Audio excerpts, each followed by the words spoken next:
చాలా రోజుల నుంచి కీసరగుట్ట వద్దాం అనుకుంటున్నా కానీ అయితేనే లేదు. మా డాడీ ఎన్నోసార్లు పోయిండు, పోరా మంచిగా ఉంటుంది అంటే కూడా కుదరలేదు.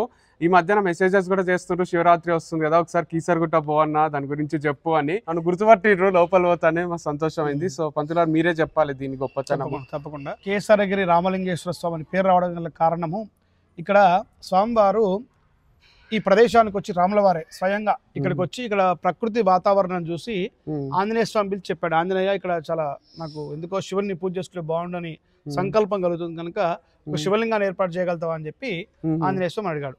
అయితే ఆంజనేయ స్వామి ఏం చేశాడు, వెంటనే ఎక్కడి నుంచి తీసుకురాడు శివలింగాన్ని అనుకుని వెంటనే ఆయన కాశీకి వెళ్ళిపోయాడు. ఆయన గాల్లో వెళ్ళిపోతాడు. ఆంజనేయ స్వామి కాశీకి వెళ్ళిపోయి అక్కడ చాలా శివలింగాలని చూశాడు. ఆంజనేయ స్వామి చూసిన తర్వాత ఆంజనేయ స్వామి అక్కడ మరి ఏ ఒక్క శివలింగాన్ని తెస్తే స్వామివారు మెచ్చరో మనకు స్వామివారు రామవారికి ఏం నచ్చుతుందో అని చెప్పే ఉద్దేశం మీద ఒక 101 శివలింగాలను తీసుకుని వస్తాడు. తీసుకుని వస్తే అప్పటికి ఆంజనేయ స్వామి కాస్త ఆలస్యంగా రావడంతో రాముల వారి ఈశ్వరుని ప్రార్థన చేస్తే ఈశ్వరుడే స్వయంభూగా వెలిశాడు. అయితే ఆ స్వయంభూగా వెలవడంలో అన్ని దేవాలయాలు తూర్పుముఖంగా ఉంటే ఈ దేవాలయం అంతా పశ్చిమముఖంగా ఉంటుంది అనమాట.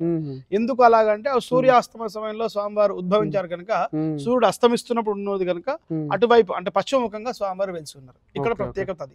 అన్ని దేవాలయాలు తూర్పుముఖంగా ఉంటాయి, ఇక్కడ ప్రత్యేక స్వామివారు పశ్చిమముఖంగా ఉంటారు. అయితే ఆంజనేయ స్వామి వచ్చి స్వామి మీ పూజ కోసం నేను చాలా శివలింగాలు తీసుకొచ్చిన, అందులోంచి ఒక శివలింగం తీసుకొని మీరు పూజ చేసుకోండి అని చెప్పి రాముల వారితో చెప్తాడు. అప్పుడు ఆంజనేయ స్వామి అంటాడు, హనుమా నువ్వు తెచ్చావు కానీ అనుకున్న సమయం తెలియకపోయినావు, మరి ఇక్కడ స్థల విశేషం ఏమిటో మరి నాకు అర్థం కాదు, స్వామివారి స్వయంగా ఇక్కడ పెరగడం జరిగింది, నా పూజ అంతా అయిపోయిందని చెప్తారు.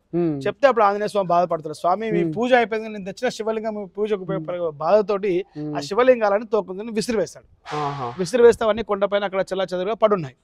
పడుంటే అప్పుడు రాముల వారు ఆంజనేయ స్వామి, అయ్యో హనుమా ఇంత చిన్న విషయానికి విచారిస్తావా, ఇదేదో ఇక్కడ స్థల మహత్యం గొప్పదిగా ఉన్నట్టుంది, అందుకని ఇక్కడ నేను కేసరగిరి నామకరణం చేస్తానని చెప్పేసి రాముల వారే ఆంజనేయ స్వామి యొక్క పేరుతో కూడినటువంటి ఈ పేరు నామకరణం చేయడం జరిగింది ఈ యొక్క కీసరగుట్టకు.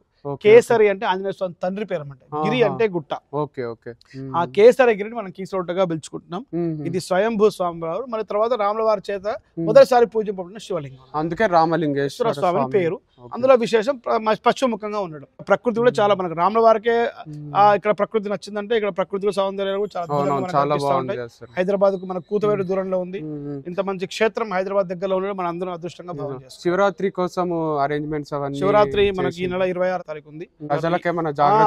చెప్తున్నారు పార్కింగ్ అవన్నీ ఉన్నాయి. చైర్మన్ గారు, ఈవో గారు, తర్వాత పెద్ద స్థాయిలో మన అందరు కూడా చేస్తున్నారు. ఇక్కడ మంచి ఏర్పాటు ప్రతి సంవత్సరం కూడా చేస్తారు. ఇక్కడ భక్తులకు కూడా ప్రతి సంవత్సరం ఎటువంటి అసౌకర్యం ఇక్కడ కలగవు. రామలింగ స్వామి ఆశీస్సుతో మంచి బ్రహ్మాండంగా అయిపోతుంది. దాని గురించి అన్ని బాగా జరుగుతున్నాయి. థ్యాంక్స్ పంతులు గారు, మీరు కూడా తప్పకుండా ఒకసారి రండి. కీసరగుట్ట రామలింగేశ్వర స్వామి టెంపుల్.